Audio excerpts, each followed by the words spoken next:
নির্বাচন দিলে কি দেশটা ঠিক হবে? আর হবে না। বাংলাদেশের সমস্যা নির্বাচনে কাটবে না।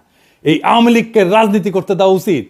যারা আওয়ামী লীগকে রাজনীতি করতে দিতে বলে তারা কি আদৌ রাজনীতি বোঝে? তার মানে রাজনৈতিক বন্দোবস্তটা আমাদের জন্য কত জরুরি দেখেন। পুরো সিস্টেমের খোল নলসে পাল্টাই দিতে হবে। এটা পাল্টাই দিতে না পারলে বাংলাদেশকে ফতুর হওয়া থেকে বাঁচাইতে পারবেন না। ওই একইভাবে বাংলাদেশের সম্পদ লুট হয়ে যেতে থাকবে। এটা থেকে মুক্তির জন্যই জুলাই আগস্ট বিপ্লবে আমাদের ছাত্ররা, আমাদের সন্তানেরা রক্ত দিছিল। ওইটাকে সফল করে তুলতে হলে বাংলাদেশ রাষ্ট্রের আমূল সংস্কার ছাড়া কোনো উপায় খোলা নাই আমাদের হাতে।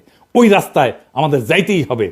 ওটাই আমাদের পথ এবং সেই পথে আমরা হাঁটবই হাঁটবো। নির্বাচন দূরে থাকো, আগে বাংলাদেশকে রক্ষা করো। বাংলাদেশকে ফতুর হওয়া থেকে বাঁচাও। বাংলাদেশকে ফ্যাসিবাদের আসর থেকে বাঁচাও। বাংলাদেশ থেকে ফ্যাসিবাদের সমস্ত চিহ্ন দূর করার পথে হাঁটো। বাংলাদেশ ওই রাস্তায় হাঁটতে চায়, আমাদেরকে ওই রাস্তায় হাঁটতে দেন। আমরা ওই রাস্তায় হাঁটবই, আমরা বাংলাদেশকে ওই রাস্তায় নিয়ে যাবই।